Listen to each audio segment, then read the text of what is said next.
बिस्मिल्लाहिर्रहमानिर्रहीम। मैं हूं तनवीर। आज हम डिस्कस करेंगे 5 एलिमेंट्स ऑफ अकाउंटिंग और इसके अलावा what are debit and credit, how accounting entry is passed. ये 3 टॉपिक जो हैं इस वीडियो में डिस्कस करेंगे। इससे पहले कि हम अपनी वीडियो की तरफ बढ़ें, मेरी आपसे रिक्वेस्ट है कि प्लीज़ मेरे चैनल को लाइक करें, सब्सक्राइब करें और शेयर करें। ये वीडियो उन लोगों के लिए भी ठीक है जो अकाउंटिंग पढ़ना चाहते हैं, क्योंकि उनको अपने ऑफिस में कोई प्रॉब्लम है या वो अपना करियर अकाउंटिंग में बनाना चाहते हैं, तो इसलिए उनके लिए भी ज़रूरी है और ये आईकॉम के स्टूडेंट्स के लिए भी बहुत ज़रूरी है। हम चलते हैं अपने लेक्चर की तरफ। अच्छा, पहला है हिस्सा कि 5 एलिमेंट्स ऑफ अकाउंटिंग क्या हैं, वो एक एक करके हम देखते हैं। पहला जो है एलिमेंट बड़ा ही अहम, वो एसेट है। दूसरा लायबिलिटीज है। तीसरा कैपिटल है। चौथा रेवेन्यू है और पांचवा एक्सपेंसेस है। तमाम अकाउंटिंग इन्हीं 5 एलिमेंट्स के गिर्द घूमती है। इसके अलावा अकाउंटिंग में कुछ नहीं है। आप एसेट्स और लायबिलिटी और कैपिटल रेवेन्यू को अब हम देखेंगे इंडिविजुअली क्या चीज है। इसके लिए हम नेक्स्ट स्लाइड पे चलते हैं। अच्छा, एसेट क्या है? These are the resources of business. For example furniture, plant and machinery, land and building, electric equipment, vehicle, all receivable and advances, cash and bank accounts, stocks, investment, patent rights and copyright. अच्छा, ये जो resources हैं business की जो property है वो assets कहलाती है। ये बिजनेस को रन करने के लिए बहुत जरूरी है। जो नेक्स्ट चीज है वो लायबिलिटीज है। ये एसेट्स का उल्ट है। These are the debts or obligations of business, for example loan, creditors, salaries, wages payable, all kind of unpaid bills। यानी जो कुछ भी पेबल है वो आपकी लाइबिलिटीज है। जैसे क्रेडिटर भी वो लोग हैं जिनसे आपने उधार माल खरीदा है, लोन वो हैं जिनसे आपने लोन लिया, कारोबार में लगा रखा है, सैलरीज एंड वेजेस आपके स्टाफ की सैलरीज जो पेबल हैं, all kind of unpaired bills, entertainment का, स्टेशनरी का, बिजली का, यूटिलिटी बिल, सारे ये जो है ना ये आपकी लाइबिलिटीज हैं।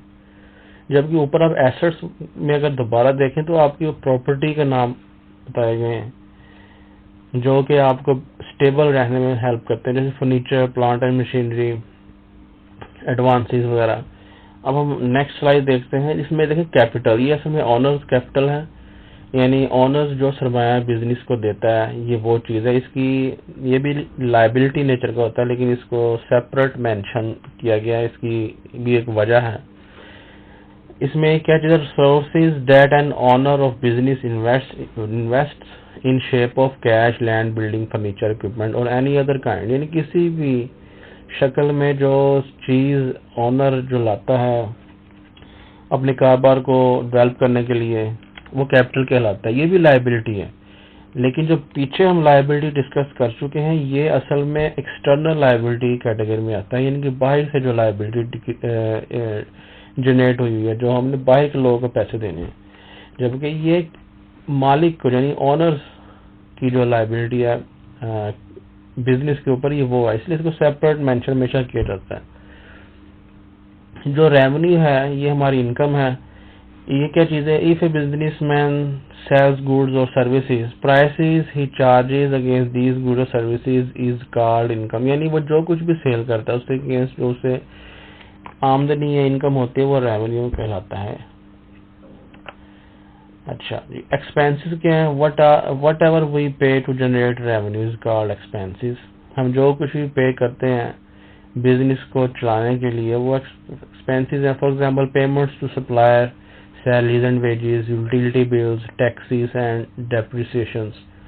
अब आप देखें कि लायबिलिटीज में यही चीजें बताई गई थी, लेकिन वो पेबल थी, यानी जो पे होनी थी। एक्सपेंसेस में होता है कि पे हो चुकी होती है। अब हम नेक्स्ट स्लाइड पर चलते हैं। ये है rules of debit and credit.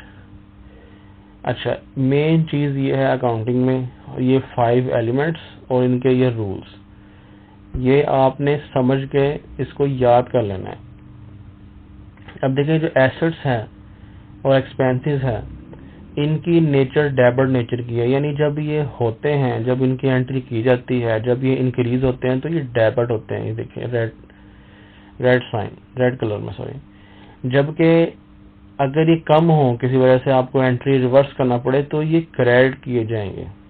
Asset sell out हो गया तो आप इसको क्रेडिट करेंगे, जबकि एक्सपेंस अगर कोई एंट्री आपने कर दी, बाद में उसको रिवर्सल किया, तो वो क्रेडिट किया जाएगा। जब उसको पहली दफा बुक किया जाएगा तो डेबिट, अगर कम करना है तो क्रेडिट। अच्छा, इसी तरह लायबिलिटीज, रेवेन्यू और कैपिटल, ये उल्टा है इनका। ये लायबिलिटीज, रेवेन्यू और कैपिटल जब डिक्रीज होंगे यानी कम होंगे तब वो डेबिट किए जाएंगे, और वैसे वो क्रेडिट होंगे जब इंक्रीज होंगे। दोबारा देखें, एसेट्स एक्सपेंसेस इंक्रीज होते हैं तो वो डेबिट किए जाते हैं, अदरवाइज वो क्रेडिट होते हैं। जबकि लायबिलिटीज, रेवेन्यू और कैपिटल की नेचर वो क्रेडिट नेचर की है। जब वो वकूफ पजीर होती है, उसकी एंट्री की जाती है, उसको बढ़ाया जाता है तो वो क्रेडिट की जाती है, अदरवाइज वो डेबिट होती है। यानी जब कम करनी हो तो वो डेबिट होती है। इस चीज को आपने जहन में रख के आगे चलना है।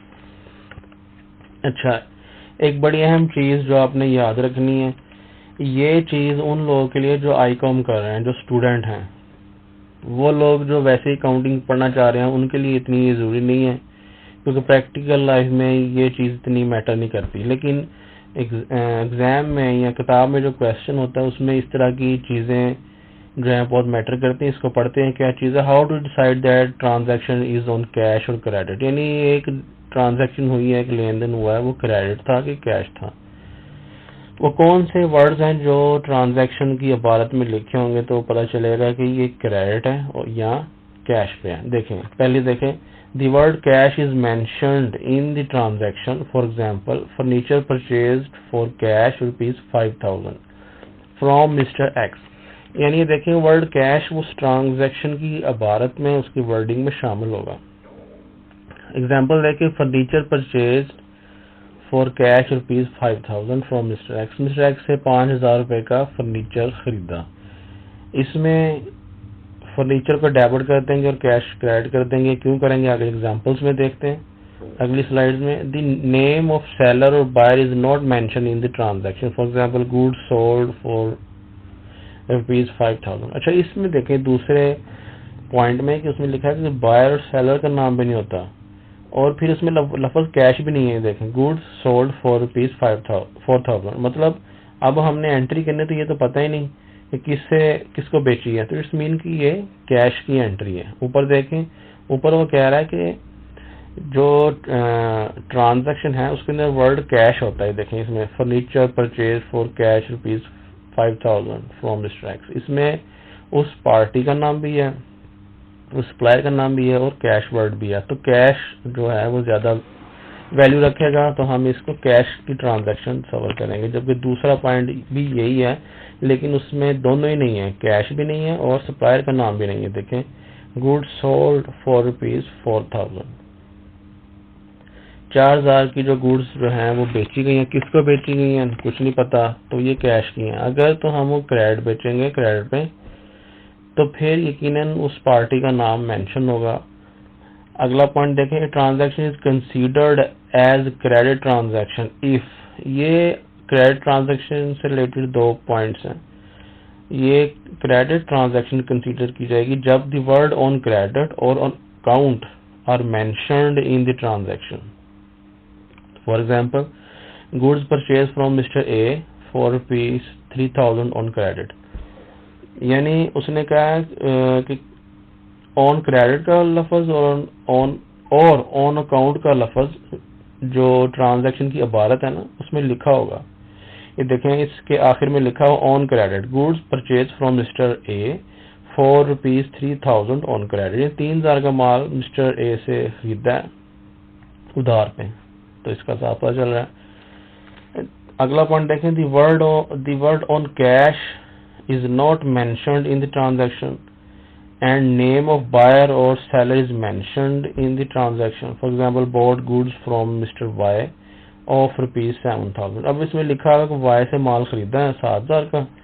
अब इसमें लफ्ज कैश नहीं है, ना ऑन अकाउंट है, लेकिन इसको हम क्रेडिट सवर करेंगे। नेक्स्ट देखें, अच्छा, अब देखते हैं कि एंट्री कैसे पास की जाती है। आपने पीछे rules of debit and credit भी देख लिया, 5 एलिमेंट्स ऑफ अकाउंटिंग भी देख लिया। अब हम देखेंगे कि एंट्री पास कैसे की जाती है। अच्छा, इसमें अच्छा ये एरिया जो है ये एंट्री है। ये जो एरिया है, mister genius started business with ₹500,000 on 1 जनवरी 2020, ये ट्रांजैक्शन की इबारत है। ये नीचे जो है ये जिसको मैं राउंड कर रहा हूँ कर्सर से, ये एंट्री है। इसमें देखिए पहली लाइन डेबिट है और दूसरी लाइन क्रेडिट है। क्रेडिट को थोड़ा फासला देके आई करके लिखते हैं, उससे पहले टू लगाते हैं, जबकि जो डेबिट है वो थोड़ा शुरू से स्टार्ट करते हैं, उसको थोड़ा पीछे से 4 पॉइंट पीछे से, जबकि क्रेडिट एंट्री थोड़ा सा आगे करके स्टार्ट करते हैं, कम से कम 1-2 वर्ड आगे, क्योंकि इससे पता चल जाता है कि इसमें से डेबिट कौन सी है, अगर क्रेडिट कौन सी है। अगर दोनों बराबर लिखी जाए, यानी एक ही उसी के नीचे, जैसे कैश को डेबिट किया, कैपिटल भी उसी के नीचे से स्टार्ट किया जाए लफ्ज, तो वो दोनों ऐसे पता ही नहीं चलेगा कि डेबिट कौन सी है और क्रेडिट एंट्री कौन सी है, क्योंकि ये सिंपल एंट्री है। कंपाउंड एंट्री भी होती है, जैसे ये कैश डेबिट है तो 3-4 हेड्स क्रेडिट भी हो सकते हैं, तो उसमें कैसे पता चलेगा कि ये इसमें क्रेडिट एंट्रीज कौन सी और डेबिट एंट्री कौन सी है। इसलिए जो डेबिट है उसको थोड़ा पीछे शुरू किया जाता है और क्रेडिट को थोड़ा सी स्पेस देकर तो फिर शुरू करते हैं। अब देखें ये एंट्री क्या है। एक साहब है मिस्टर जीनियस, उसने बिजनेस स्टार्ट किया है 5 लाख रुपए से। कब? 1 जनवरी 2020 को। अब इस एंट्री क्या है। अब rules of debit and credit के मुताबिक एसेट डेबिट होते हैं और लायबिलिटी क्रेडिट होती है। कैपिटल भी लायबिलिटी है और लायबिलिटी क्रेडिट होगी। अब देखें वो कैश लेके आया बिजनेस में, और जो बिजनेस है वो जो बंदा कारोबार कर रहा है उससे एक अलहदा एक पार्टी है, उसको अलहदा तस्वर किया जाता है। वो उस शख्स का हिस्सा नहीं है, अगर वो मालिक है, लेकिन इसको एक अलहदा इंडिविजुअल तस्वर किया जाता है। अब देखें कैश को डेबिट किया जा रहा है और कैपिटल को क्रेडिट किया जा रहा है। अगर हम rules of debit and credit वाली स्लाइड पर जाएं तो देखें जरा, एसेट जो है वो कैश जो है वो एसेट है, हमारा रिसोर्स है, जबकि उसको अगर हम डेबिट करेंगे तो इंक्रीज करेंगे तो डेबिट करेंगे, जब कैपिटल को इंक्रीज करेंगे तो क्रेडिट करेंगे। देखें अब दोबारा चलते हैं एंट्री पर। इसमें देखें ये मैंने आगे रेड कलर में रेड फॉन्ट में लिखा हुआ है, कैश डेबिट हो रहा है क्योंकि वो एसेट है, कैपिटल क्रेडिट हो रहा है क्योंकि वो लायबिलिटी है। नेक्स्ट देखते हैं, goods purchase from mister active on credit for ₹50,000, payment will be made after 30 days. यानी गुड्स मिस्टर एक्टिव से गुड्स खरीदी हैं और वो 30 डेज के उधार पे हैं, पैसे दिए जाएंगे 30 डेज के बाद।